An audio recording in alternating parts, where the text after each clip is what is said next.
Hi, ಎಲ್ರಿಗೂ ನಮಸ್ಕಾರ. ನಾನು ನಿಮ್ಮ ಪ್ರೀತಿ Ashwini. Kollegal to Coorg a beautiful love story part 1 and part 2 ಯಾರೆಲ್ಲ ನೋಡಿ ತುಂಬ ಚೆನ್ನಾಗಿದೆ ಅಂತ ಹೇಳಿದ್ದೀರಾ ಆ್ಯಂಡ್ ಇಂಟ್ರೆಸ್ಟಿಂಗ್ ಅಂತ ಹೇಳಿದ್ದೀರಾ ಆ್ಯಂಡ್ ಪಾರ್ಟ್ 3ಗೆ ವೆಯ್ಟ್ ಮಾಡ್ತಿದ್ದೀವಿ ಅಂತ ಕೂಡ ಕೆಲವರು ಹೇಳಿದ್ದೀರಾ. ಸೊ ಫಸ್ಟ್ ಆಫ್ ಆಲ್ ನಿಮ್ಮೆಲ್ಲರಿಗೂ ಥ್ಯಾಂಕ್ ಯು ಸೋ ಮಚ್. ಈ ಒಂದು ಸ್ಟೋರಿಗೆ ಇಷ್ಟೊಂದು ರೆಸ್ಪಾನ್ಸ್ ಸಿಗುತ್ತೆ ಅಂತ ನಾನು ಅಂದ್ಕೊಂಡಿಲ್ಲ, but literally thank you so much. And ನಾವು KR ನಗರ್ ಬಸ್ ಸ್ಟ್ಯಾಂಡಿಂದ ಪಾರ್ಟ್ 3 ಸ್ಟಾರ್ಟ್ ಆಗುತ್ತೆ. ಸೊ ಇದು ಎಲ್ಲಿವರೆಗೂ ನಿಂತ್ಕೊಳ್ಳುತ್ತೆ ಅಂತ ನೋಡೋಣ.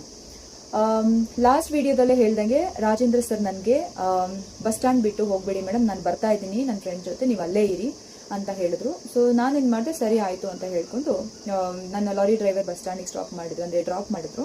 ನಾನು ಹೋಗ್ಬಿಟ್ಟು ಅಲ್ಲಿ ಸಿಟ್ಔಟ್ ಮೇಲೆ ಏನಿದೆ ಅಂದರೆ ಕೂತ್ಕೊಳ್ಳೋಕೆ ಅಂತ ಪ್ಲೇಸ್ ಇರುತ್ತಲ್ಲ, ಅಲ್ಲಿ ಬಸ್ ಸ್ಟ್ಯಾಂಡಲ್ಲಿ ಕೂತ್ಕೊಂಡೆ. ಅಂದರೆ ಮಡಿಕೇರಿ ಆ್ಯಂಡ್ ಕೂರ್ಗ್ ಹೋಗೋ ಬಸ್ ಅದೇನು ಪ್ಲ್ಯಾಟ್ಫಾರ್ಮ್ ಇರುತ್ತೆ ಆ ಪ್ಲ್ಯಾಟ್ಫಾರ್ಮಲ್ಲಿ ಕೂತ್ಕೊಂಡ್ರು ನನಗೆ ಯೋಚನೆನೇ ಆಗ್ತಾ ಇತ್ತು. ಅಂದರೆ ಮನೇಲಿ ಈ ಥರ ಆಗಿದ್ದು ಆ್ಯಂಡ್ ನಮ್ಮ ಪಾಪ ಈ ಥರ ನನಗೆ ಮಾತಾಡಿದ್ದು, ಇದೇ ನನಗೆ ಯೋಚನೆ ಆಗ್ತಾ ಇತ್ತು.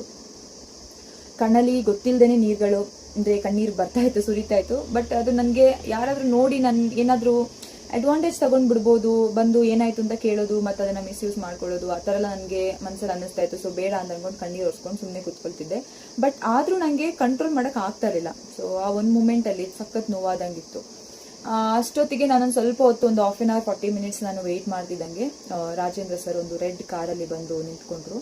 ಸೊ ಬಂದ ತಕ್ಷಣ, ಮೇಡಮ್ ಬನ್ನಿ ಹೋಗೋಣ, ಇಲ್ಲಿ ಇರೋದು ಬೇಡ, ಇವತ್ತು ನಾವು ನಮ್ಮ ಫ್ರೆಂಡ್ ಮನೆಗೆ ಹೋಗೋಣ, ನಿಮ್ಗೇನು ಅಭ್ಯಂತರ ಇಲ್ಲ ಅಂತಂದರೆ ಆಮೇಲೆ ಬೇಕಾದ್ರೆ ನೀವು ನಾಳೆ ಹೋಗಿ, ಯಾಕಂದರೆ ಅವ್ರ ಫ್ರೆಂಡು ಮತ್ತು ಅವ್ರ ಫ್ರೆಂಡ್ ವೈಫು ಪ್ಲಸ್ ಇವರು 3 ಜನನೂ ಬಂದಿದ್ರು. ಆ್ಯಂಡ್ ನಾನು ಸರಿ ಸರ್ ಅಂತ ಅಂದ್ಬಿಟ್ಟು ನಾನು ಅವ್ರ ಜೊತೆ ಹೋದೆ. ಕಾರಲ್ಲಿ ಹೋಗ್ಬೇಕಾದ್ರೆ ಅವ್ರು 3 ಜನ ಅಂದರೆ ನನಗೆ ಪರಿಚಯ ಮಾಡಿಕೊಡ್ತಾ ಇದ್ದಾರೆ, ಇವರು ನನ್ನ ಫ್ರೆಂಡು, ನನ್ನ ಫ್ರೆಂಡ್ ವೈಫು ಅಂತೆಲ್ಲ ಹೇಳ್ಕೊಂಡು ನಾನು ಮಾತಾಡಿಸ್ದೆ. ಅವರು ನನ್ನ ಮಾತಾಡ್ತಿದ್ರು. ಆಯ್ತು, ಇವಾಗ ನೀವೇನು ಮಾತಾಡಬೇಡಿ, ರೆಸ್ಟ್ ಮಾಡಿ ಅಂತ ಅಂದ್ಕೊಂಡು ಮಾಡ್ತಿದ್ರು. ನನಗೆ ಹತ್ತು ನನಗೆ ಕಣ್ಣೆಲ್ಲ ಊದ್ಕೊಂಡ್ಬಿಟ್ಟಿತ್ತು. ಪ್ಲಸ್ ನನಗೆ ತಲೆ ಒಳಗಡೆ ಯಾರೋ ಕೂತ್ಕೊಂಡು ಹೊಡಿತಾ ಇರೋ ಥರ ತಲೆನೋವು ಬಂದ್ಬಿಟ್ಟಿತ್ತು. ನನಗೆ ಜಾಸ್ತಿ ಹತ್ತು ಬಿಟ್ಟರೆ ತಲೆನೋವು, ಅದು ಎಲ್ರಿಗೂ ಬರುತ್ತಲ್ವ. ಆ್ಯಂಡ್ ವಾಮಿಟ್ ಬೇರೆ ಬಂದಂಗೆ ಆಗ್ತಾಯಿತ್ತು ನನಗೆ. ಆ ಥರ ತುಂಬ ತಲೆನೋವಲ್ಲಿ ನಾನೇನೋ ಟ್ರಾವೆಲ್ ಮಾಡಿದ್ರೆ ವಾಮಿಟಿಂಗ್ ಸೆನ್ಸೇಷನ್ ಬಂದ್ಬಿಡುತ್ತೆ. ಸೊ ನಾನೇನು ಮಾಡಿದೆ, ನಿದ್ರೆ ಮಾಡ್ತೀನಿ ನಾನು ಅಂತ ಅಂದ್ಕೊಂಡು ಸ್ವಲ್ಪ ಕಣ್ಣನ್ನು ಹಿಂಗೆ ಮುಚ್ಕೊಂಡು ಹಾಗೆ ಸೀಟಿಗೆ ಇದು ಮಾಡಿಕೊಂಡೆ. ಅಂದರೆ ಕಾರಲ್ಲಿ ಹಿಂದ್ಗಡೆ ಹಿಂಗೆ ಸೀಟಿಗೆ ಹಿಂಗೆ ಕಣ್ಣು ಮುಚ್ಕೊತಾ ಇದ್ದೆ. ಅಷ್ಟರೊಳಗಡೆ ಸರು ಮಲ್ಕೋತೀರಾ ಮೇಡಮ್ ಅಂತ ಅಂದ್ಬಿಟ್ಟು ನನಗೆ ಹಿಂಗೆ ಕೆನೆ ಮೇಲೆ ಹಿಂಗೆ ಇಟ್ಕೊಂಡು ಹಿಂಗೆ ಅವ್ರ ತಲೆನ ಹಿಂಗೆ ಒರ್ಗಿಸ್ಕೊಂಡ್ರು. ಸೊ ಒರ್ಗಿಸ್ಬಿಟ್ಟು ನನಗೆ ಅದು ಒಂಥರ ಕಂಫರ್ಟ್ ಫೀಲ್ ಆ್ಯಂಡ್ ಒಂದು ಭರವಸೆ ನನಗೆ ಮೂಡಿಸುತ್ತಲ್ಲ, ಆ ಥರ ನನಗೆ ಫೀಲ್ ಆಯಿತು. ಸರಿ ಆಯ್ತು ಅಂದ್ಬಿಟ್ಟು ನನಗೆ ಆ ಮೂಮೆಂಟಿಗೆ ನನಗೆ ಏನೂ ರೆಸ್ಪಾನ್ಸ್ ಮಾಡೋಕ್ಕಾಗ್ತಿಲ್ಲ. ನಾನು ಸುಮ್ಮನೆ ಕಣ್ಣು ಮುಚ್ಕೊಂಡು ಮಲ್ಕೊಂಡೆ. ಸದ್ಯಕ್ಕೆ ನನಗೆ ತಲೆನೋವು ಹೋದರೆ ಸಾಕು ಅನ್ನಂಗೆ ಆಗಿತ್ತು. ಸೊ ಮಧ್ಯದಲ್ಲಿ ಎಲ್ಲೋ ಒಂದು ಕಡೆ ಸ್ಟಾಪ್ ಮಾಡಿ, ಮೇಡಮ್ ಎಳ್ನೀರು ಕುಡೀರಿ, ನೀವೇನು ಕುಡ್ದಿಲ್ಲ ತಿಂದಿಲ್ಲ ಅಂತ ಹೇಳ್ತೀರಾ ಅಂದ್ಬಿಟ್ಟು ಎಳ್ನೀರು ಕೊಡಿಸಿದ್ರು. ಅದನ್ನು ಕುಡಿದ್ಬಿಟ್ಟು ನಾನು ಮತ್ತೇನು ಕಾರಲ್ಲಿ ಮಲ್ಕೊಂಡೆ. ಆ್ಯಂಡ್ ಅವರ ಫ್ರೆಂಡ್ ಮನೆ ಕರ್ಕೊಂಡೋದ್ರು.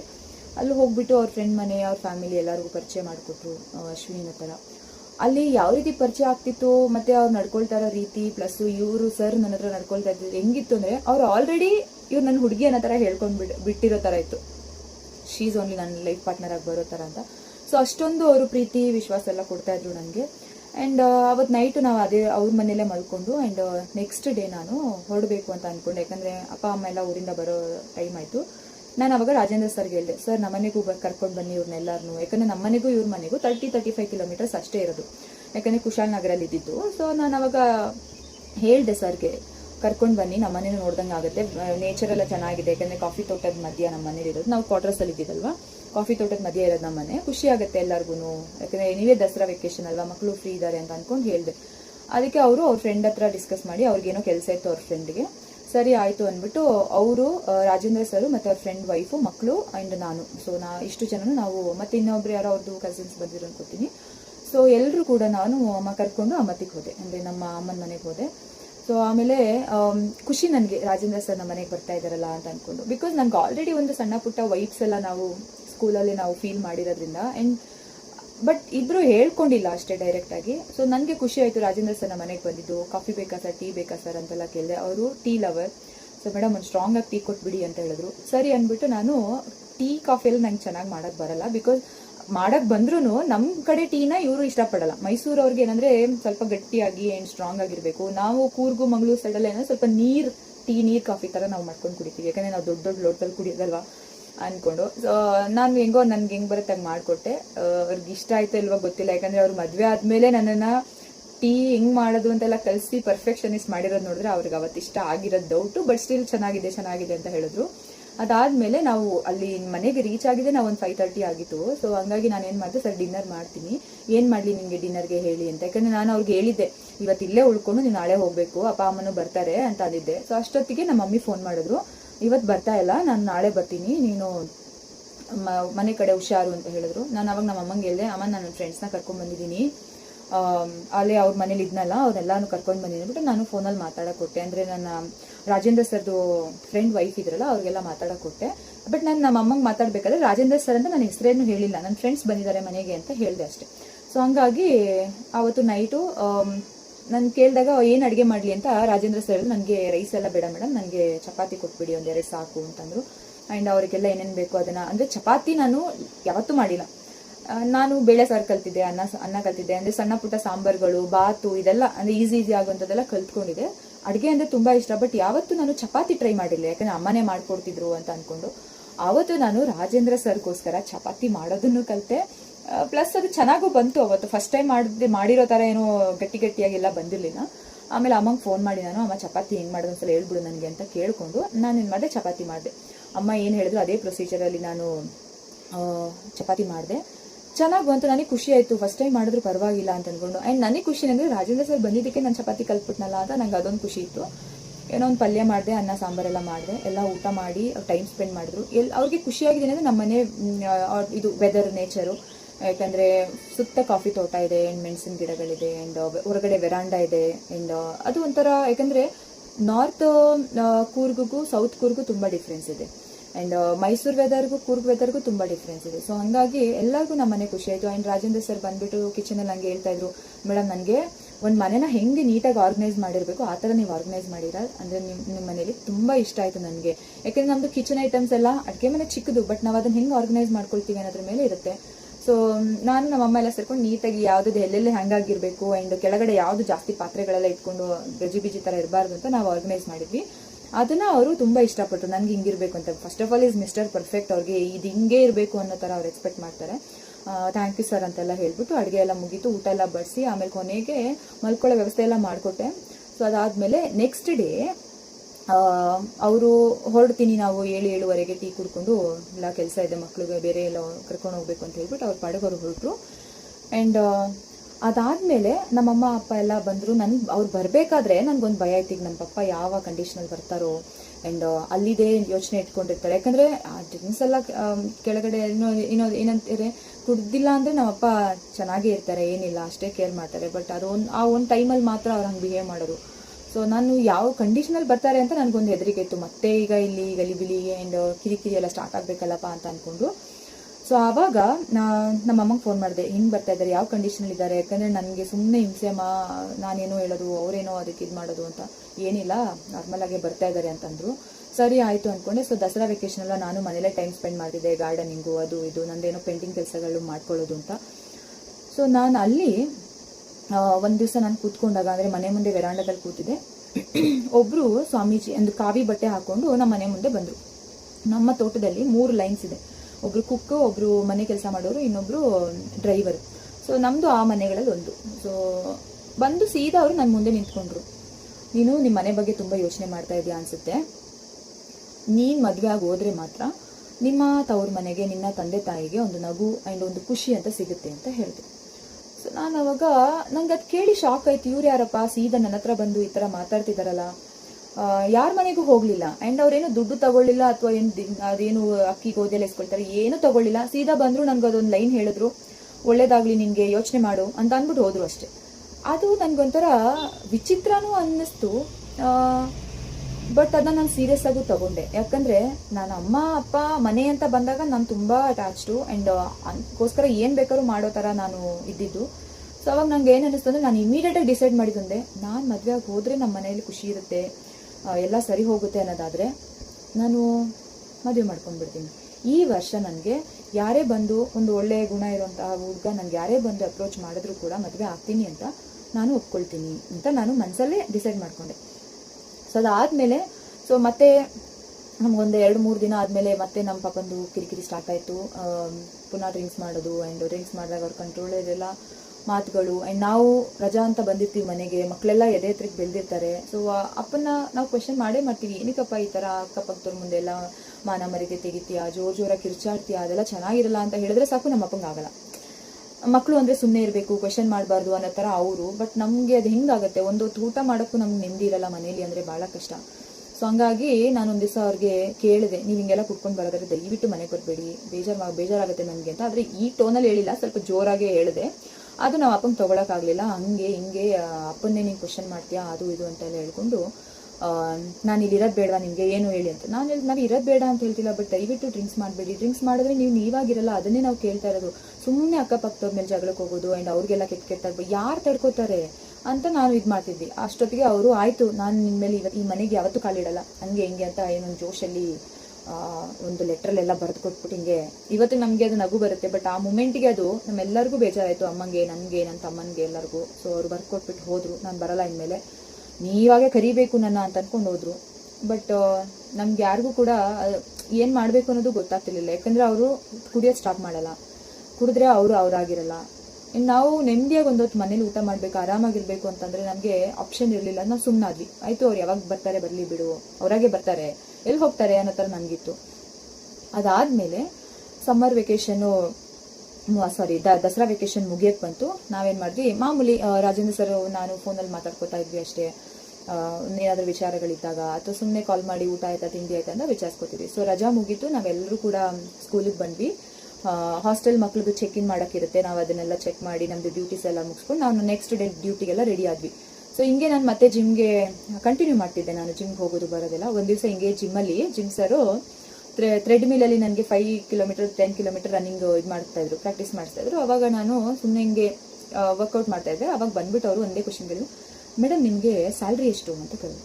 ಸಡನ್ನಾಗಿ ನಾನೇನು ಮಾಡಿದೆ, 15,000 ಸರ್ ಅಂತ ಅಂದ್ಬಿಟ್ಟೆ. ನನಗೆ ಬರ್ತಾ ಇದ್ದಿದೆ 11,500, ಯಾಕಂದರೆ ನಾನು ಜಾಯ್ನ್ ಆಗಿದ್ದು 2014 ಅವ್ರು ಬಂದಿದ್ದು 2015. ಅವಾಗ ನನಗೆ ಕ್ವಶನ್ ಕೇಳಿದವರು. ಸೊ ಇನ್ಕ್ರಿಮೆಂಟ್ ಆಗಿ ಒಂದು 11-11.5 ಬರ್ತಾ ಇತ್ತು, 15,000 ಅಂದ್ಬಿಟ್ಟೆ. ಅದು ಹೇಳಿದ ತಕ್ಷಣ ನನ್ನ ಮೈಂಡಲ್ಲಿ ಸ್ಟಾರ್ಟ್ ಆಗ್ತದೆ, ಯಾಕೆ ಅಶ್ವಿನಿ ನೀನು ಸುಳ್ಳು ಹೇಳಿದೆ, ಏನಕ್ಕೆ ಏನು ಮಾಡೋಕ್ಕೆ ಹೋದೆ ನೀನು, ಯಾಕಂದರೆ ಯಾವತ್ತೂ ಹಂಗೆ ಹೇಳಿಲ್ಲ, ಯಾರಿಗೂ ಸುಳ್ಳು ಹೇಳೋದಾಗ್ಲಿ ಮಾಡಿಲ್ಲ.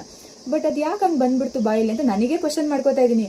ಬಿಲ್ಡಪ್ ಕೊಡಕ್ಕೆ ಹೋದ್ಯೋ, ಇಲ್ಲ ಬಾಯಿ ತಪ್ಪಿ ಬಂತೋ, ಇಲ್ಲ ಸರ್ ಏನನ್ಕೊಂಡ್ಬಿಡ್ಬೋದು ಅಂತ ಅಂದ್ಬಿಟ್ಟು ನೀನು ಜಾಸ್ತಿ ಸಂಬಳ ಹೇಳ್ಬಿಟ್ಟ ಅಂತ ನನಗೆ ನನ್ನ ಮನಸ್ಸು ಚುಚ್ತಾ ಇತ್ತು. ಆಯಿತು, ನಾನು ಯಾವತ್ತಾದರೂ ಫ್ರೀಯಾಗಿ ಸಿಕ್ತಾಗ ಸರು ಹೇಳ್ಬಿಡ್ತೀನಿ ನಾನು, ಸರ್ ನಂದು ಅಷ್ಟೆಲ್ಲ ಸ್ಯಾಲ್ರಿ 11.5 ಅಂತ ಅಂದ್ಕೊಂಡು ಹೇಳ್ಬಿಡ್ತೀನಿ ಅಂತ ಸುಮ್ಮನಾಗೆ. ನೆಕ್ಸ್ಟ್ ಡೇಯಿಂದ ನೋಡ್ತೀನಿ ರಾಜೇಂದ್ರ ಸರ್ ಅಕೌಂಟ್ ಸೆಕ್ಷನಲ್ಲಿ ತುಂಬ ಕ್ಲೋಸ್ ಆಗಿದ್ದಾರೆ. ಅಂದರೆ ಹಾಗಾಗಿ ಹೋಗೋದು, ಅದೇನೋ ಶೀಟ್ ಸಬ್ಮಿಟ್ ಮಾಡೋದು, ಇನ್ನೊಂದೇನೋ ಬರೋದು, ಯಾಕೆಂದರೆ ಅವ್ರದ್ದು ಜಿಮ್ದೆಲ್ಲ ಇದಿರುತ್ತಲ್ವ, ಅಂದರೆ ಇಂಡೆಂಟ್ ಕೊಡೋದು ಅದೆಲ್ಲ ಮಾಡಿ.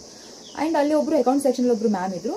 ಆ ಮ್ಯಾಮ್ ಹತ್ರ ತುಂಬ ಎಲ್ಲಾನು ಅಂದರೆ ವರ್ಕ್ ಶೇರ್ ಮಾಡ್ಕೊಳ್ಳೋದು ಅದೆಲ್ಲ ಮಾಡ್ತೀವಿ. ನಾನು ಅಯ್ಯಯ್ಯೋ ಅಕೌಂಟ್ಸಲ್ಲಿ ಇವ್ರು ಇಷ್ಟೊಂದು ಓಡಾಡ್ತಿದ್ದಾರೆ ಅಂದರೆ ನನ್ನ ಸ್ಯಾಲ್ರಿ ಪಕ್ಕ ಗೊತ್ತಾಗಿರುತ್ತೆ. ಅದು ನಮ್ಗೆ ಯಾರು ಸ್ಯಾಲ್ರಿ ಪೇ ಮಾಡ್ತಾರೆ ಆ ಮ್ಯಾಮ್ ಜೊತೆನೇ ಇಷ್ಟೊಂದು ಮಾತಾಡ್ತಿದ್ದಾರೆ ಅಂದರೆ ಪಕ್ಕ ಗೊತ್ತಾಗಿರುತ್ತೆ. ಏನು ಅನ್ಕೊಂಡಿರ್ತಾರೋ ನನ್ನ ಬಗ್ಗೆ ಗೊತ್ತಿಲ್ಲ, ನಾನು ಸುಳ್ಳು ಹೇಳ್ದೆ ಅನ್ಕೊಂಡ್ಬಿಟ್ರೆ ಸರ್ ಮೈಂಡಲ್ಲಿ ಏನು ಬರುತ್ತಪ್ಪ ನನ್ನ ಬಗ್ಗೆ ಅಂತ ನಾನು ಅನ್ಕೋತಾ ಇದ್ದೆ.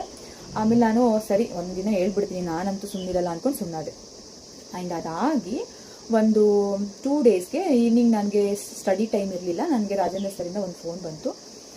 ಫೋನ್ ಬಂದ್ಬಿಟ್ಟು, ಮೇಡಮ್ ಒಂದು ಸಾಂಗ್ ಕಳಿಸಿದ್ದೀನಿ ನೋಡಿ ಅಂತ ಅಂದರು, ನಿಮ್ಮ ವಾಟ್ಸಪ್ ನಂಬರಿಗೆ ಕಳಿಸಿದ್ದೀನಿ ಅಂತ. ಸರಿ ಅಂದ್ಬಿಟ್ಟು ನೋಡಿದ್ರೆ ಯಾವ ಸಾಂಗ್ ಗೊತ್ತಾ, ಅದು ಅಧ್ಯಕ್ಷ ಮೂವಿದು ಅನಿಸುತ್ತೆ, ಆವಾಗ ರಿಲೀಸ್ ಆಗಿದ್ದು. ಹೆಣ್ಣಿಗೂ ಕಣ್ಣಿಗೂ ಕಿಟಕಿಯ ಅಂತರ ಅಂತ ಒಂದಿದೆ. ಸೊ ಅದು ಯಾಕಂದರೆ ಅವ್ರು ನನ್ನನ್ನು ಡೈಲಿ ಊಟ ಆದಮೇಲೆ ಆ ಕಿಟಕಿಲಿ ಹೋಗಿ 1 ಕಪ್ ಬಿಸಿನೀರು ಇಟ್ಕೊಂಡು ಹಿಂಗೆ ನೋಡ್ತಿದ್ರು. ಆ ಕ್ಯಾಟ್ ಐ ಅವ್ರದ್ದೇನಿತ್ತು ಅದು ನನಗೆ ಎಷ್ಟು ದೂರ ಕೂತಿದ್ರು ನಂಗೆ ಕಾಣಿಸ್ತಾ ಇತ್ತು. ಯಾಕಂದರೆ ಅದೊಂದು 30 to 40 ಮೀಟರ್ ದೂರ ಇತ್ತು ಅಷ್ಟೇ. ನಾನು ಇಲ್ಲಿ ಡೈನಿಂಗ್ ಟೇಬಲು ಆ ಎದುರುಗಡೆಗೆ ಆ ಮೆಶ್ ವಿಂಡೋದಲ್ಲಿ ಒಂದು ಹೋಲ್ ಆಗಿದ್ದು, ಅದರಿಂದ ಅವ್ರು ನನ್ನ ಡೈಲಿ ನೋಡೋರು. ನನಗೆ ಅವ್ರು ನೋಡೋದೇ ನನಗೊಂದು ಖುಷಿ, ಅವ್ರು ನೋಡ್ತಿದ್ದಾರಲ್ಲ ಅಂದ್ಬಿಟ್ಟು ನಾನು ಸುಮ್ಮನೆ ಚೆನ್ನಾಗಿ ಮಾತಾಡ್ಕೊಂಡು ನಗಾಡ್ಕೊಂಡೆಲ್ಲ ಇನ್ನೊಂದು ಸ್ವಲ್ಪ ನಿಧಾನ ಊಟ ಮಾಡ್ಕೊಂಡು ಕೂತಿರ್ತಿದ್ದೆ ಅಲ್ಲೇ. ಸೊ ಹಂಗಾಗಿ ಅವ್ರು ಕಳಿಸಿದ ಸಾಂಗು ನಮ್ಮದು ಜೀವನದಲ್ಲಿ ನಡೀತಾ ಇದ್ದಂತಹ ಸ್ಟೋರಿಗೂ, ಯಾಕಂದರೆ ಕಣ್ಣಿಂದ ಶುರುವಾದ ಪ್ರೀತಿ ಅದೇ ಕಣ್ಣನ್ನು ನಾನು ಕೊನೆಯದಾಗಿ ನಾನೇ ಮುಚ್ಚಿದ್ದು ಅಂತ ಹೇಳುವಾಗ ನನಗೆ ಏನೋ ಒಂಥರ ಈ ಪ್ರೀತಿ ಬಗ್ಗೆ, ನಮ್ಮ ಜೀವನದ ಬಗ್ಗೆ, ಆ ದೇವ್ರದೊಂದು ಡೆಸ್ಟಿನಿ ಬಗ್ಗೆ ಎಲ್ಲ ನನಗೆ ಏನಪ್ಪ ನಿನ್ನ ಲೀಲೆ ಅಂತ ಒಂದೊಂದ್ಸಲ ಅನಿಸುತ್ತೆ. ಆ ಕಣ್ಣು ನೋಡ್ಕೊಂಡೆ ನಾನು ಇಷ್ಟಪಟ್ಟಿದ್ದು. ತುಂಬ ಅಟ್ರಾಕ್ಟಿವ್ ಅವ್ರ ಕಣ್ಣು. ಏನೇ ಕೋಪ ಇರಲಿ, ಎಷ್ಟೇ ಜಗಳ ಆಡಿಲಿ, ನಾವು ಆ ಕಣ್ಣು ಅವ್ರನ್ನೇನೋ ನನ್ನ ಮುಂದೆ ಬಂದು ನಿಂತ್ಕೊಂಡು ನನ್ನ ಕಣ್ಣಿಗೆ ನೋಡ್ಬಿಟ್ರೆ ನನಗೆ ಕರ್ಗೋಗ್ತೀನಿ. ಆ್ಯಂಡ್ ಇವತ್ತು ಕೂಡ ಅಷ್ಟೇ, ನನ್ನ ಫೋಟೋದ ಮುಂದೆ ಹೋಗ್ಬಿಟ್ಟು ಒಂದು 2 ನಿಮಿಷ ಆ ಕಣ್ಣನ್ನು ನೋಡ್ಬಿಟ್ರೆ ಇಡೀ ನನ್ನ ಜೀವನ ಅವ್ರ ಜೊತೆ ಏನು ಕಳೆದೆ ಅದೆಲ್ಲ ನನ್ನ ಕಣ್ಮುಂದೆ ಹಿಂಗೆ ರಪ್ಪ ಅಂತ ಬಂದು ಕಣ್ಣೀರು ಹರಿಯಕ್ಕೆ ಸ್ಟಾರ್ಟ್ ಆಗುತ್ತೆ ಅಂತ ಒಂದು ಕಣ್ಣು ಅವ್ರದ್ದು. ಸೊ ಆ ಹಾಡು ಕಳಿಸಿದ್ರು ನನಗೆ, ಅದು ಹಿಂಗಿತ್ತದು: ಹೆಣ್ಣಿಗೂ ಕಣ್ಣಿಗೂ ಕಿಟಕಿಯ ಅಂತರ, ಕರ್ತನು ಹಾಕಲು ರೆಪ್ಪೆಗೆ ಮುಜುಗರ, ವಾರೆ ವಾರೆ ವಾರೆ ಇದು ಎಂಥ ವಾರೆ ನೋಟ. ಇದೊಂದು ಸಾಂಗು ಅವ್ರು ಕಳ್ಸಿದ್ಮೇಲೆ ಎಷ್ಟು ಸಲ ನಾನು ಆ ಸಾಂಗ್ನ ಕೇಳ್ಕೊಂಡು ಮಲಗಿದ್ದೀನಿ ಗೊತ್ತಿಲ್ಲ, ಒಂದು 4-5 ಟೈಮ್ಸ್ ರಿಪೀಟ್. ತುಂಬಾ ಬ್ಯೂಟಿಫುಲ್ ಸಾಂಗ್ ಅದು. ನಮ್ ಲವ್ ಸ್ಟೋರಿ ನಡೀತಾ ಇದ್ದಿದ್ದು ಅದೇ ತರ, ಕಿಟಕಿ ಅಂಡ್ ಅವ್ರನ್ನ ನೋಡ್ಕೊಳ್ತಾ ಇದ್ದಿದ್ದು, ಆ ಕಣ್ಣು ನಾವೆಲ್ಲೇ ಹೋದ್ರೂ ಸುಮ್ಮನೆ ಹಿಂಗ್ ಕಣ್ಣಲ್ಲೇ ನೋಡ್ಕೊತಾ ಇದ್ವಿ ಅಂಡ್ ಓಕೆ ಅವ್ರೆಲ್ಲಿದ್ದಾರೆ ಅಂತ ಅನ್ಕೋತಿದ್ವಿ. ಅವರು ಅಷ್ಟೇ, ನಾನು ಎಲ್ಲಾದ್ರೂ ನೋಡಿದಾಗ ಹಾಯ್ ಹಿಂಗ್ ಕೈ ಎತ್ತು ನಾವ್ ಯಾವತ್ತೂ ಹಾಯ್ ಮಾಡಿಲ್ಲ, ಸುಮ್ಮನೆ ಹಿಂಗ್ ನೋಡ್ತಿದ್ವಿ, ಒಂದು ಸ್ಮೈಲ್ ಕೊಟ್ಕೋತಿದ್ವಿ, ಹೋಗ್ತಿದ್ವಿ. ಅಂಡ್ ನೆಕ್ಸ್ಟ್ ಡೇ ನನಗೆ ಆ ಸಾಂಗ್ ಕಳಿಸಿ ನೆಕ್ಸ್ಟ್ ಡೇಗೆ ಕಾಲ್ ಮಾಡ್ತಾರೆ. ಸಂಜೆ ಕಾಲ್ ಮಾಡಿಬಿಟ್ಟು ಅವರೊಂದು ಈ ತರ ಒಂದು ಡೈಲಾಗ್ ಹೊಡಿತಾರೆ: ಮೇಡಮ್, ನನಗೆ ಬೇರೆಯವ್ರ ತರ ಎಲ್ಲ ಬಿಲ್ಡಪ್ ಕೊಟ್ಕೊಂಡು ರೋಸಸ್ ಎಲ್ಲ ತಂದ್ಕೊಟ್ಟು ನೀನೇ ಇಂದ್ರ ನೀನೇ ಚಂದ್ರ ಅಂತೆಲ್ಲ ಹೇಳಿ ನನಗೆ ಪ್ರಪೋಸ್ ಮಾಡಕ್ ಬರಲ್ಲ. ಅಂದ್ರೆ ನಮ್ಮ ಪ್ರೀತಿನ ಹೇಳ್ಕೊಳಕ್ ಬರಲ್ಲ. ಅವರು ಇಂಗ್ಲೀಷಲ್ಲಿ ಮಾತಾಡ್ತಿ, ಕನ್ನಡದಲ್ಲೇ ಪ್ರಪೋಸ್ ಮಾಡಕ್ ಬರಲ್ಲ. ನಾನು ನಿಮ್ಮನ್ನ ಮದುವೆ ಆಗ್ಬೇಕು ಅಂತಿದ್ದೀನಿ. ನಿಮ್ಮ ಬಗ್ಗೆ ಎಲ್ಲ ತಿಳ್ಕೊಂಡೆ, ನಿಮ್ಮ ಜೊತೆ ಎಲ್ಲ ನಾನು ಕಾಲ ಕಳೆದೆ. ಅಂಡ್ ನನ್ಗೆ ಅನ್ನಿಸ್ತು ನೀವು ತುಂಬಾ ಸಿಂಪಲ್ ಹುಡುಗಿ, ಜೀವನದ ಬಗ್ಗೆ ನೀವು ಜಾಸ್ತಿ ಏನು ನಿರೀಕ್ಷೆಗಳು ಇಟ್ಕೊಂಡಿಲ್ಲ. ಅಂಡ್ ಕೆಲವೊಂದು ನಿಮ್ದೇನು ಪ್ರಿನ್ಸಿಪಲ್ಸ್ ಇದೆ ಅದು ನನ್ನ ಲೈಫಿಗೆ ಮ್ಯಾಚ್ ಆಗುತ್ತೆ. ನೀವು ನನ್ನ ಜೀವನಕ್ಕೆ ಬಂದರೆ ಚೆನ್ನಾಗಿರುತ್ತೆ. ನಾನು ಜಾಸ್ತಿ ನನ್ನ ಸಂಬಳ ಇಲ್ಲದೆ ಇರ್ಬೋದು ಅಥವಾ ದುಡಿತಾ ಇಲ್ಲದೆ ಇರ್ಬೋದು, ಆದರೆ ನೀವು ಅಂದ್ಕೊಂಡಿದ್ದಕ್ಕಿಂತ ಹೆಚ್ಚಾಗಿ ನಾನು ಪ್ರೀತಿ ಕೊಡ್ತೀನಿ, ನಿಮ್ಮನ್ನು ನಾನು ಚೆನ್ನಾಗಿ ನೋಡ್ಕೊಳ್ತೀನಿ. ನಿಮ್ಮ ಮನೇಲಿ ನೀವು ಅನುಭವಿಸ್ತಾ ಇರೋ ನೋವು, ಪೇನು ಅದೆಲ್ಲ ನೋಡಿದಾಗ ನನಗೆ ಅನ್ನಿಸ್ತು ನೀವು ನನ್ನ ಜೀವನಕ್ಕೆ ಬಂದರೆ ನಾನು ನಿಮ್ಮ ಜೀವನದಲ್ಲಿದ್ದರೆ ಇಬ್ರಿಗೂ ಒಳ್ಳೇದಾಗುತ್ತೆ ಅಂತ. ಸೊ ಹಂಗಾಗಿ ನಾನು ಮದುವೆ ಆಗಬೇಕು ಅಂತ ಅಂದ್ಕೊತೀನಿ. ನೀವು ನಿಮ್ಮ ಒಪಿನಿಯನ್ ಏನು ಅಂತ ಹೇಳಿ ಅಂದರು. ಸೊ ನನ್ನ ಅವಾಗ ಗೊತ್ತಿತ್ತು ಇವ್ರು ಯಾವತ್ತಾದ್ರೂ ಒಂದಿನ ಹೇಳೇ ಹೇಳ್ತಾರೆ, ಯಾಕಂದರೆ ನಂಗೆ ಆ ವೈಬ್ಸ್ಗಳು ಗೊತ್ತಿತ್ತಲ್ಲ, ಅವ್ರಿಗೂ ಗೊತ್ತಿತ್ತು, ಅವ್ರಿಗೂ ಇಷ್ಟ ಆಗ್ತಾ ಇದೆ ಮೇಡಮ್ಗೆ ಅನ್ನೋ ಥರ. ಬಟ್ ಸ್ಟಿಲ್ ನಾವು ಅದು ಅಫಿಷಿಯಲ್ ಆಗಿ ಬರಲಿ ಅನ್ನೋ ಥರ ವೆಯ್ಟ್ ಮಾಡ್ತಿದ್ವಿ. ಸೊ ನಾನು ಅವಾಗ ಒಂದೇ ಮಾತು ಹೇಳಿದೆ ಸರ್ಗೆ: ಸರ್ ನಂದು ಇದರಲ್ಲಿ ಏನೂ ಇಲ್ಲ, ಯಾಕಂದರೆ ಈ ವರ್ಷ ನಾನು ಏನೇ ಆದರೂ ಮದುವೆ ಆಗ್ಬಿಡ್ಬೇಕು ಅಂತ ನಾನು ಡಿಸೈಡ್ ಮಾಡ್ಕೊಂಡಿದ್ದೀನಿ. ಬಟ್ ನನ್ನ ಡಿಸಿಷನ್ ಏನೂ ಇಲ್ಲ ಸರ್, ಇಲ್ಲಿ ನಮ್ಮಮ್ಮ ಮೇಜರು, ಅವರು ಒಪ್ಕೊಂಡ್ರೆ ನಂದೇನೂ ಇಲ್ಲ, ನಾನು ಕಣ್ಣು ಮುಚ್ಕೊಂಡು ನಿಮ್ಮನ್ನ ಒಪ್ಕೊಳ್ತೀನಿ ಅಂತ ನಾನು ಅಂದೆ. ಅಷ್ಟೇ ಹೇಳಿದೆ. ಹೌದಾ, ನಿಮ್ಮಮ್ಮ ಒಪ್ಕೊಂಡ್ರೆ ನೀವು ಒಪ್ಕೊಳ್ತೀರಾ ಅಂತ ಕೇಳಿದ್ರು. ಹ್ಞೂ ಸರ್, ನಂದೇನೂ ಇಲ್ಲ ಇದರಲ್ಲಿ, ಯಾಕಂದರೆ ನನಗೇನೇ ಇದ್ರು ಅದೆಲ್ಲ ನಮ್ಮಮ್ಮನೇ. ಚಿಕ್ಕ ವಯಸ್ಸಿಂದ ಅವ್ರು ನಮ್ಮನ್ನು ಅಷ್ಟು ಕಷ್ಟಪಟ್ಟು ಬೆಳೆಸ್ಕೊಂಡು ಬಂದಿದ್ದಾರೆ. ಆ್ಯಂಡ್ ನಾನು ಬದುಕ್ತಿರೋದು, ನಾನು ಇಷ್ಟು ಧೈರ್ಯವಾಗಿರೋದೆಲ್ಲ ನಮ್ಮಮ್ಮಂಗೋಸ್ಕರ. ಅವ್ರು ಹ್ಞೂ ನಿನಗೆ ಓಕೆ ಅಂತ ಅಂದ್ಬಿಟ್ಟು ನನಗೇನು ಪ್ರಾಬ್ಲಮ್ ಇಲ್ಲ ಅಂತಂದು. ಸರಿ ಮೇಡಮ್ ಆಯಿತು, ಮಾತಾಡೋಣ ಬಿಡಿ ಇದ್ರ ಬಗ್ಗೆ ಅಂತಂದು. ಆಯಿತು ಅಂದ್ಬಿಟ್ಟು ನಾನು ಕೂಡ ಅಂದರೆ ಜಾಸ್ತಿ ಏನು ಅದ್ರ ಬಗ್ಗೆ ಏನೂ ಇದು ಮಾಡಲಿಲ್ಲ. ಖುಷಿ ಆಗೋದು ಅಂತಲೂ ಏನೂ ಇರಲಿಲ್ಲ, ಯಾಕಂದರೆ ಗೊತ್ತಿದೆ ಯಾವತ್ತಾದ್ರೂ ಒಂದಿನ ಇವ್ರು ಹೇಳ್ಬೋದು ಅಂತ. ಸೊ ಹಾಗಾಗಿ ಅದನ್ನು ನಾನು ಬಾಲ್ನ ಅವ್ರ ಕೋರ್ಟಿಗೆ ಕಳಿಸ್ಬಿಟ್ಟೆ. ಅಮ್ಮ ಒಪ್ಕೊಂಡ್ರೆ ನನಗೆ ಓಕೆ ಅಂತ. ಅದು ಮೇ ಬಿ ನಾನು ಡಿಲೇ ಮಾಡೋಕ್ಕೂ ಹೇಳದ್ನ, ಅಥವಾ ಅವರು ನಮ್ಮ ಅಮ್ಮನ ಹತ್ರ ಮಾತಾಡಲ್ಲ ಅನ್ನೋ ಧೈರ್ಯದ ಮೇಲೆ ಹೇಳದ್ನ. ಮದುವೆ ಬಗ್ಗೆ ಇನ್ನೂ ನನಗೆ ಏನು ಕ್ಲಾರಿಟಿ ಇರಲಿಲ್ವ ನಂಗೆ ಗೊತ್ತಿಲ್ಲ, ಬಟ್ ಹಂಗೆ ಹೇಳಿದೆ. ಖುಷಿ ಅಂತೂ ನಾನು ಅಲ್ಲಿ ಏನು ಜಾಸ್ತಿ ಪಟ್ಟಿಲ್ಲ. ಸೊ ಅದಾದಮೇಲೆ ಹೋಗಿ ಮಲ್ಕೊಂಡೆ. ಅವರು ಅಷ್ಟೇ. ನೆಕ್ಸ್ಟ್ ಡೇ ಬೆಳಿಗ್ಗೆ ನನಗೆ 7 ಗಂಟೆಗೆ ಕಾಲ್ ಬರುತ್ತೆ. ನೋಡ್ತೀನಿ ಯಾರು ಅಂತ, ಕಣ್ಣು ಬಿಟ್ಟಿರಲ್ಲ. ನಮ್ಮಮ್ಮ ಫೋನ್ ಮಾಡ್ತಾರೆ.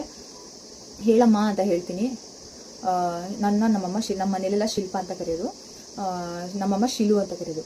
ಶಿಲು, ರಾಜೇಂದ್ರ ಅಂತ ಯಾರೋ ಬಂದಿದ್ದಾರೆ ಮನೆಗೆ ಅಂತ ಹೇಳಿದ್ರು. ಯಾಕಂದರೆ ಯಾವತ್ತು ನಾನು ಕುಶಾಲನಗರದಿಂದ ಅವ್ರನ್ನೆಲ್ಲ ನಮ್ಮ ಮನೆ ಕರ್ಕೊಂಡು ಬಂದಿದ್ದೆ. ಸೊ ಅವರು ಅಡ್ರೆಸ್ ನೋಡ್ಕೊಂಡಿದ್ರು. ಆ್ಯಂಡ್ ನಮ್ಮ ಮನೆಯಿಂದ ಸ್ಕೂಲ್ಗೆ ಬರೀ 10 ಕಿಲೋಮೀಟರ್ ಇರೋದು. ಇವ್ರೇನು ಮಾಡಿದ್ದಾರೆ, ಮನೆಗೆ ಹೋಗ್ಬಿಟ್ಟಿದ್ದಾರೆ ಡೈರೆಕ್ಟಾಗಿ. ನಾನು ಹೇಳಮ್ಮ ಅಂತ ಫುಲ್ ಮಲಗಿದ್ದವಳು ಎದ್ದು ಕೂತ್ಕೊಂಡ್ಬಿಟ್ಟೆ, ಏನು ಹೇಳ್ತಾರೋ ಈಗ ನಮ್ಮಮ್ಮ ಅಂತ ಅಂದ್ಕೊಂಡು. ಯಾಕಂದರೆ ನಮ್ಮಮ್ಮ ಎಷ್ಟು ಸಾಫ್ಟೋ, ಕೆಲವೊಂದು ವಿಚಾರದಲ್ಲಿ ಅಷ್ಟೇ ಸ್ಟ್ರಿಕ್ಟು. ಆ್ಯಂಡ್ ಬೈಯೋಕ್ಕೆ ಅಂತ ಸ್ಟಾರ್ಟ್ ಮಾಡ್ಕೊಂಡ್ಬಿಟ್ರೆ, ಬೈಯೋದು ಅನ್ನೋದಕ್ಕಿಂತ ಈ ತಾನೇ ಕೊರ್ಗೋದು ಅಂತಾರಲ್ಲ, ಆ ಥರ ಅವ್ರೇನು ಅನ್ಕೊಂಡ್ಬಿಡ್ತಾರೆ. ಇವ್ರೇನು ಆ ಪೇನನ್ನೇ ನನಗೆ ನೋಡೋಕ್ಕಾಗಲ್ಲ. ಹಿಂಗೆ ಕಿವಿಗೆ ಇಟ್ಕೊಂಡು ಸೈಲೆಂಟಾಗಿ ಕೇಳ್ತಾ ಇದ್ದೀನಿ ಏನು ಹೇಳ್ಬೋದು ಮುಂದೆ ಅಂತ. ರಾಜೇಂದ್ರ ಅಂತ ಯಾರೋ ಬಂದಿದ್ದಾರೆ, ಹಿಂಗೆ ಅಂತ ಹೇಳಿದ್ರು. ಅಂದರೆ ನೀನೇನು ಮದುವೆ ಆಗಬೇಕು ಇಷ್ಟಪಡ್ತಾ ಇದ್ದೀನಿ, ತುಂಬ ಚೆನ್ನಾಗಿ ನೋಡ್ಕೋತೀನಿ ಅಂತೆಲ್ಲ ಹೇಳ್ತಿದ್ದಾರೆ, ಏನು ಇದು ವಿಷಯ ಅಂತ ಕೇಳಿದ್ರು. ನನಗೇನು ಹೇಳಬೇಕು ಅಂತ ಗೊತ್ತಾಗಿಲ್ಲ. ನಾನು ನಮ್ಮ ಅಮ್ಮಂಗೆ ಹೇಳಿದೆ, ಅಮ್ಮ ನಂದೇನೂ ಇಲ್ಲ, ನೀನು ಏನು ಹೇಳ್ತೀಯಾ ಹಂಗೆ, ನಿನ್ನ ಇಷ್ಟ ಆಯಿತು, ನನಗೆ ಅವ್ರು ಇಷ್ಟ ಆದರೂ ನೀನು ಮಾಡ್ಕೊ ಅಂತ ನೀನು ಹೇಳಿದ್ರೆ ನಾನು ಮಾಡ್ಕೊಳ್ತೀನಿ, ಇಲ್ಲ ಅಂತಂದರೆ ಬೇಡ ಅಂತ ನಾನು ಅಂದೆ. ಸೊ ಅವಾಗ ನಮ್ಮಮ್ಮ ಹೇಳಿದ ಒಂದೇ ಮಾತು, ನಿನಗಿಷ್ಟ ಇದೆಯಾ ಅಂತ ಕೇಳಿದ್ರು. ನಾನು ಹೇಳಿದೆ ಹ್ಞೂ ಅಮ್ಮ ನನಗಿಷ್ಟ ಇದೆ, ಯಾಕಂದರೆ ನಾನು ಸ್ಕೂಲಲ್ಲಿ ಅವ್ರನ್ನ ನೋಡಿದ್ದೀನಿ ಅಂತೆಲ್ಲ ನಾನು ಹೇಳಿದೆ. ಒಂದು ನಿಮಿಷ, ಇದು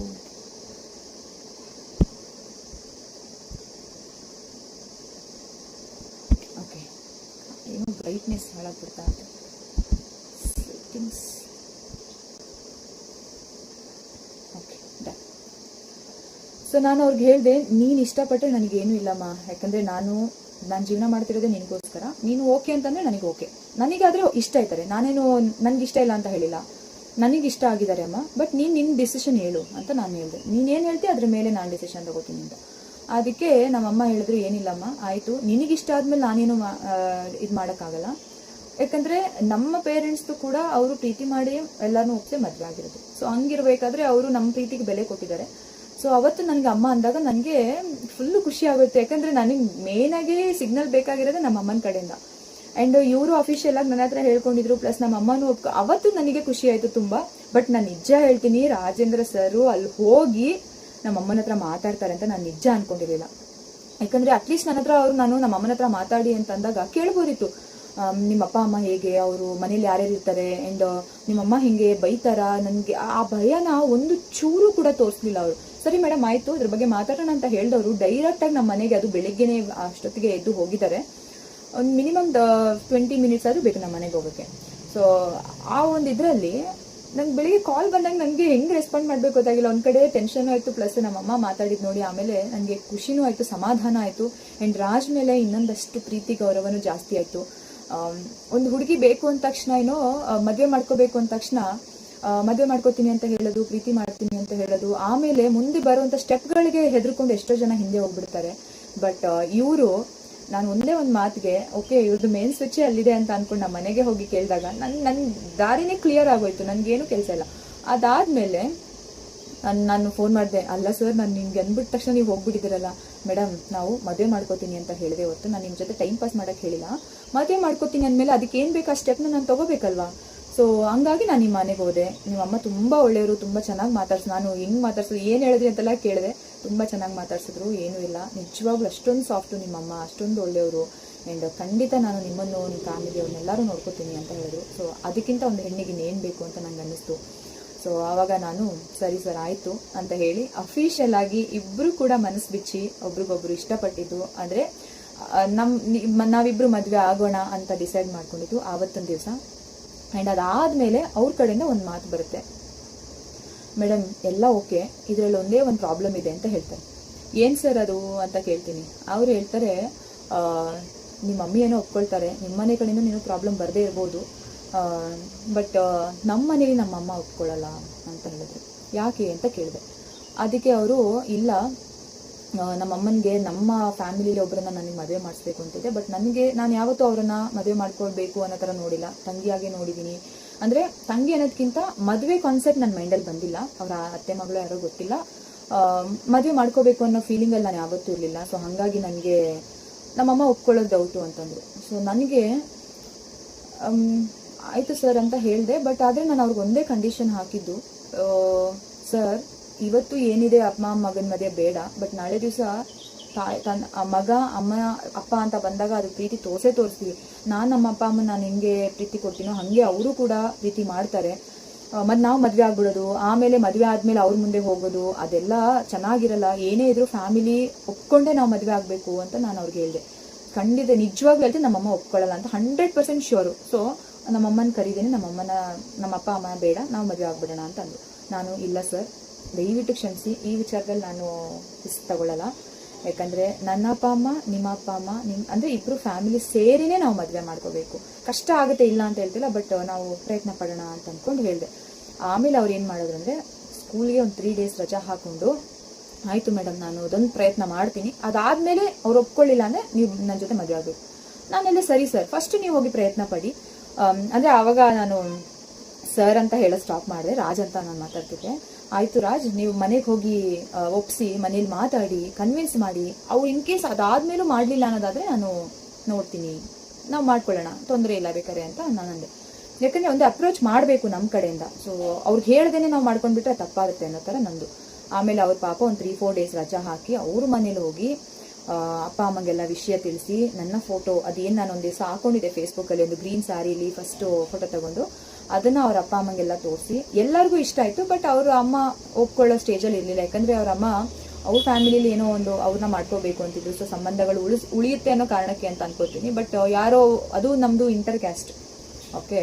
ಸೊ ನಮ್ಮದು ಆಚಾರು ಆ್ಯಂಡ್ ಅವ್ರದ್ದು ST ಅಂತ ಬಂದಾಗ ಅದು ನಮ್ಮ ಮನೆಗಳಲ್ಲೇ ಪ್ರಾಬ್ಲಮ್ ಇರುತ್ತೆ. ಪ್ಲಸ್ ಈಗ ಅವ್ರದ್ದು ಅಷ್ಟೇ, ಯಾವುದೇ ಆಗ್ಲಿ ಈಗ ಜಾತಿ ತಗೊಂಡ್ ಬಂದು ಅದನ್ನ ನಾವು ಇಂಟರ್ ಕ್ಯಾಸ್ಟ್ ಅದು ಆಗಲ್ಲ ಅನ್ನೋ ತರ ಅದು ಒಂದು ದೊಡ್ಡ ಪ್ರೊಸೆಸ್ಸೇ ಮಾಡ್ಬಿಡ್ತಾರೆ. ಸೊ ಹಾಗಾಗಿ ಬಟ್ ಇಲ್ಲೇನಾಯ್ತು ಅಂದ್ರೆ ನನ್ನನ್ನ ಅವರು ಒಪ್ಕೊಂಡ್ರು, ಹುಡುಗಿ ಚೆನ್ನಾಗಿದ್ದಾಳೆ, ಬಟ್ ಇಂಟರ್ ಕ್ಯಾಸ್ಟ್ ಆಯ್ತು ಅಂದ್ರೆ ಒಂದು ಊರಲ್ಲಿ ಹೇಗ್ ನೋಡ್ತಾರೆ ಅಂತ ನಿಮ್ಗೂ ಗೊತ್ತು, ಒಂದು ಫ್ಯಾಮಿಲಿನೇ ಒಂದು ಡಿಫ್ರೆಂಟ್ ಆಗಿ ನೋಡ್ತಾರೆ. ಬಟ್ ಇಲ್ಲಿ ಊರಿಂದ ಏನೆಲ್ಲ ಪ್ರೊಸೀಜರ್ ಇದೆ ಅದೆಲ್ಲ ನಾವು ಫಾಲೋ ಮಾಡ್ಕೊಳ್ತೀವಿ ಅನ್ನೋ ತರ. ಬಟ್ ಅವ್ರ ಅಮ್ಮನ್ನ ಎಲ್ಲರೂ ಇಡೀ ಫ್ಯಾಮಿಲಿ ಎಲ್ಲ ಕನ್ವಿನ್ಸ್ ಮಾಡಿ ನೀನಿಲ್ಲ ಈ ಹುಡುಗನ್ ಮದುವೆ ಮಾಡ್ಲೇಬೇಕು, ನೀನು ಈ ವರ್ಷ ನೀನ್ ಹಿಂಗೆ ಆಡ್ಕೊಂಡಿದ್ರೆ ಆಗಲ್ಲ ಅಂತ ಎಲ್ಲರೂ ಅವ್ರ ಅಮ್ಮಂಗೆ ಹೇಳಿದ್ರು ಅಂತ ನನ್ಗೆ ಇವ್ರು ಹೇಳಿದ್ರು.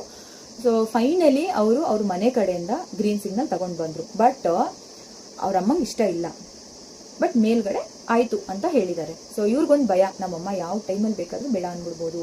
ಅಂಡ್ ನಮ್ಮನೆ ಕಡೆಲೂ ಒಂದು ಭಯ ಏನಂದ್ರೆ ನಮ್ಮ ಫಾದರು, ಈಗ ನಮ್ಮ ಫಾದರು ಹೋಗ್ಬಿಟ್ಟಿದ್ರಲ್ವಾ, ನಾನು ಬರಲ್ಲ ಮನೆಗೆ ಅಂತ ಅನ್ಕೊಂಡು ಅವರು ಇರ್ಲಿಲ್ಲ ಆ ಟೈಮಲ್ಲಿ. ಸೊ ಅವಾಗ ಏನಾಯ್ತು ಅಂದ್ರೆ ನಮ್ಗೆ ನಮ್ಮ ಪಪ್ಪನ ಕಡೆಯಿಂದ ಭಯ.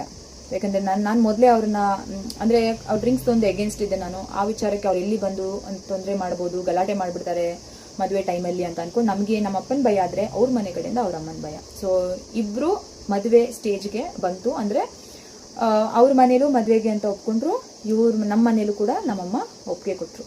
ಸೊ ಮುಂದೆ ಈಗ ನಮ್ಮ ಅಪ್ಪನ್ನು ದಾಟ್ಕೊಂಡು ಅವ್ರ ಅಮ್ಮನ್ನು ದಾಟ್ಕೊಂಡು ನಮ್ಮ ಮದುವೆ ಮಾತುಕತೆ ಹೆಂಗಾಯ್ತು. ಯಾಕಂದ್ರೆ ಒಂದು ಹುಡುಗ ಹುಡುಗಿ ಎರಡೂ ಕುಟುಂಬದವ್ರನ್ನ ಸೇರಿಸಿ ನಾವು ಮದುವೆ ಮಾಡ್ಕೊಳ್ತೀವಿ ಅಂದ್ರೆ ಅದೊಂದು ದೊಡ್ಡ ದೊಡ್ಡ ಸೇತುವೆನೆ ದಾಟ್ಕೊಂಡು ಹೋದಂಗೆ ಅದು ಲೆಕ್ಕ. ಸೊ ನಮ್ಮ ಮನೇಲಿ ಒಂದೇ ಭಯ ನಮ್ಮ ಫಾದರ್ದು, ಯಾವ ಟೈಮಲ್ಲಿ ಯಾವ ಅವತಾರದಲ್ಲಿ ಬಂದ್ಬಿಡ್ತಾರೋ ನಮ್ಮ ಫಾದರು, ಅಂಡ್ ಏನೆಲ್ಲ ಗಲ್ಬೆ ಎದ್ದೇಳಿಸ್ತಾರೋ ಅಂತದ್ದು ಒಂದೇ ಒಂದು. ಅಂಡ್ ಇವ್ರ ಮನೆ ಕಡೆಯಿಂದ ಎಟ್ ಎನಿ ಟೈಮ್ ಅವ್ರ ಮಮ್ಮಿ ಏನಾದ್ರು ಬೇಡ ಅಂತ ಹೇಳಿ ಹಠ ಮಾಡಿ ಕೂತ್ಕೊಂಡ್ಬಿಟ್ರೆ ಸುಮ್ಮನೆ ಅದು ಕಿರಿಕಿರಿ ಅಂತ ಅವ್ರಿಗೂ ಅವ್ರ ಮನಸ್ಸಲ್ಲಿ ಒಂದು ಭಯ ಆಯ್ತು. ಇವ್ರಿಬ್ರು ದಾಟ್ಕೊಂಡು ನಾವು ಮದುವೆ ಆಗೋದು, ಎಲ್ಲಾರನ್ನೂ ಸೇರಿಸ್ಕೊಂಡು ಅನ್ನೋದು. ಸೊ ಇವರು ಪ್ರಪೋಸ್ ಮಾಡಿರೋದು ಮತ್ತೆ ಮದುವೆ ಆಗ್ತೀನಿ ಅನ್ನೋದ್ರವರೆಗೂ ನಾನು ಈ ಪಾರ್ಟಲ್ಲಿ ನಿಮ್ಗೆ ಹೇಳ್ತಾ ಇದ್ದೀನಿ. ಮದುವೆ ಬೇರೆಯವರೆಲ್ಲ ಮನೆಯವ್ರು ಸೇರಿ ಮಾಡಿದ್ರೆ ನಮ್ಮಿಬ್ಬರ ಮದುವೆಯನ್ನ ನಾವೇ ಜವಾಬ್ದಾರಿ ತಗೊಂಡು ಎಲ್ಲ ಕಡೆ ಏನೇನು ಓಡಾಡಬೇಕು, ಎಲ್ಲ ಒಂದು ಬಟ್ಟೆ ತೆಗಿಯೋಕ್ಕಾಗಿರ್ಬೋದು, ಒಂದು ದಿನಸಿ ತೆಗಿಯೋಕ್ಕಾಗಿರ್ಬೋದು, ಚೌಲ್ಟ್ರಿ ಬುಕ್ ಮಾಡೋದ್ರಿಂದ ಹಿಡಿದು ಬರೋ ಗೆಸ್ಟ್ಗಳಿಗೆ ಲಾಡ್ಜ್ ಬುಕ್ ಮಾಡೋದ್ರಿಂದ ಅಂದರೆ ರೂಮ್ಸ್ಗಳನ್ನ ಬುಕ್ ಮಾಡೋದ್ರಿಂದ ಹಿಡಿದು ಮೈಸೂರಲ್ಲಿ ದ ಬೆಸ್ಟ್ ಅಡುಗೆ ಭಟ್ರನ್ನ ಬುಕ್ ಮಾಡೋದ್ರಿಂದ ಹಿಡಿದು ಪ್ರತಿಯೊಂದನ್ನು ಕೂಡ ನಾನು ರಾಜ್ ಇಬ್ಬರೇ ಮಾಡ್ಕೊಂಡಿರೋದು. ಸೊ ಮದುವೆವರೆಗೂ ಏನಾಯಿತು, ಯಾರ್ಯಾರ ಮಧ್ಯದಲ್ಲಿ ಎಷ್ಟೆಷ್ಟು ತೊಂದರೆ ಕೊಟ್ಟರು, ಆ ತೊಂದರೆಗಳನ್ನೆಲ್ಲ ದಾಟ್ಕೊಂಡು ನಾವು ಹೇಗೆ ಸಪ್ತಪದಿಯನ್ನು ತುಳಿದ್ವಿ ಅನ್ನೋದೊಂದು ಲಾಸ್ಟ್ ಪಾರ್ಟನ್ನು ನಾನು ನಿಮಗೆ ನೆಕ್ಸ್ಟ್ ಹೇಳ್ತೀನಿ. ಯಾಕಂದರೆ it's not an easy job. ಈ ಕಡೆನೂ ಒಂದು ಪ್ರಾಬ್ಲಮ್, ಯಾಕಂದ್ರೆ ನಮ್ಮಲ್ಲಿ ನಮ್ಮ ಪಾಪ ಇಲ್ಲ, ನನ್ನ ತಮ್ಮ ಇನ್ನೂ ಚಿಕ್ಕವನು, ಜವಾಬ್ದಾರಿ ತಗೊಂಡು ಮದುವೆ ಮಾಡಿಸೋರು ಯಾರೂ ಇಲ್ಲ. ಈ ಕಡೆ ತಗೊಂಡಾಗ ಅವ್ರ ಮಮ್ಮಿಗೆ ಇಷ್ಟ ಇಲ್ಲ, ಸೊ ಅಲ್ಲಿ ಇಷ್ಟ ಇಲ್ದಿರೋ ಥರ ಒಪ್ಕೊಂಡಿರೋ ಥರ ಇದೆ. ಸೊ ಅಲ್ಲೂ ಜವಾಬ್ದಾರಿ ತಗೊಂಡು ಮುಂದೆ ಬರುವಂಥವ್ರು ಯಾರೂ ಇಲ್ಲ. ಆ್ಯಂಡ್ ನನಗೂ ರಾಜ್ಗೂ ಒಂದೇ ಇತ್ತು, ಮನೆಯವ್ರನ್ನೇನಾದ್ರೂ ಬಿಟ್ಬಿಟ್ರೆ ನಮ್ಮ ತಲೆ ಮೇಲೆ ಒಂದಷ್ಟು ಲಕ್ಷ ಸಾಲ ಹಾಕಿ ನಮ್ಮನ್ನ ಜೀವನ ಕಷ್ಟ ಮಾಡ್ತಾರೆ ಅಂತ ರಾಜ್ ಯಾವಾಗಲೂ ಹೇಳ್ತಿದ್ರು. ಅಷ್ಟು ನಿಂಗೆ ಒಂದು ಮಾತು ಹೇಳ್ತೀನಿ, ಇವ್ರಿಗೇನಾದ್ರೂ ಬಿಟ್ಬಿಟ್ರೆ ನಮ್ಮ ಅಪ್ಪ ಅಮ್ಮಂಗೂ ನಿಮ್ಮಪ್ಪ ಅಮ್ಮಂಗೂ ಅಂದರೆ ದೊಡ್ಡವರು ಅಂತ ತಗೊಂಡಾಗ ಅವ್ರಿಗಿದು ಮಾಡಬೇಕು ಇವ್ರಿಗಿದು ಮಾಡಬೇಕು ಅದು ಇದು ಅಂತ ಅಂದ್ಕೊಂಡು ನಮ್ಮಿಬ್ರ ಮೇಲೆ ಒಂದಷ್ಟು, ಯಾಕಂದರೆ ರಾಜ್ಗೆ ಸಾಲ ಮಾಡಿಕೊಂಡು ಮದುವೆ ಮಾಡ್ಕೊಳ್ಳೋದು ಇಷ್ಟ ಇಲ್ಲ. ಅದಕ್ಕೋಸ್ಕರ ನಾವೇನು ಮಾಡಿದ್ವಿ ಅಂದರೆ ಆಯಿತು ನಾವೇ ಒಂದು ನೀಟಾಗಿ ಪ್ಲ್ಯಾನ್ ಮಾಡಿ ಹಿಂಗೆ ಅಂತ ನಾವು ಮದುವೆ ಮಾಡ್ಕೊಳ್ಳೋಣ ಅನ್ನೋ ಥರ ನಾವಿಬ್ರು ಕೂತ್ಕೊಂಡು ಯೋಚನೆ ಮಾಡ್ತೀವಿ. ಅದು ಹೆಂಗೆ ಏನಾಯಿತು, what is our plan. So ಆ ಪ್ಲ್ಯಾನ್ಗೆ ಮನೆಯವ್ರು ಒಪ್ಕೊಂಡ್ರ. ಆ್ಯಂಡ್ ನಮ್ಮ ಮದುವೆ ದಿನ ಏನಾಯಿತು, ಇಷ್ಟೆಲ್ಲ ದಾಟ್ಕೊಂಡು ಕೊನೆಗೂ ಅವ್ರು ನನಗೆ ತಾಳಿ ಕಟ್ಟಿದ್ದು ಆ ಕ್ಷಣ, ಅದೆಲ್ಲ ಲಾಸ್ಟ್ ಪಾರ್ಟಲ್ಲಿ ನಾನು ತಿಳಿಸ್ಕೊಡ್ತೀನಿ. ನನಗಿಷ್ಟು ಪಾರ್ಟ್ 1 ಪಾರ್ಟ್ 5ವರೆಗೂ ಹೋಗುತ್ತೆ ಅಂತ ಡೆಫಿನೆಟ್ಲಿ ನಾನು ಅಂದ್ಕೊಂಡಿರಲಿಲ್ಲ. ತುಂಬ ಖುಷಿ ಆಗುತ್ತೆ ನನಗೆ. ನಾನು ಹೇಳ್ತಾ ಇದ್ರೆ ನಂಗೆ ಆ ಪಿಕ್ಚರ್ ನನ್ನ ಕಣ್ಮುಂದೆನೇ ಬರ್ತಾ ಇದೆ. Thank you so much. ಈ ಒಂದು ಪಾರ್ಟ್ 3 ವಿಡಿಯೋನ ಪಾರ್ಟ್ 4ಅಲ್ಲಿ ನಾನು ನಿಮಗೆ ತಿಳಿಸ್ಕೊಡ್ತೀನಿ. ನಾನು ಹಾಕ್ತಾ ಇರೋದು ಪಾರ್ಟ್ 3. ಹೀಗೆ ನನ್ನನ್ನು ಸಪೋರ್ಟ್ ಮಾಡ್ತಾ ಇರಿ. Thank you so much.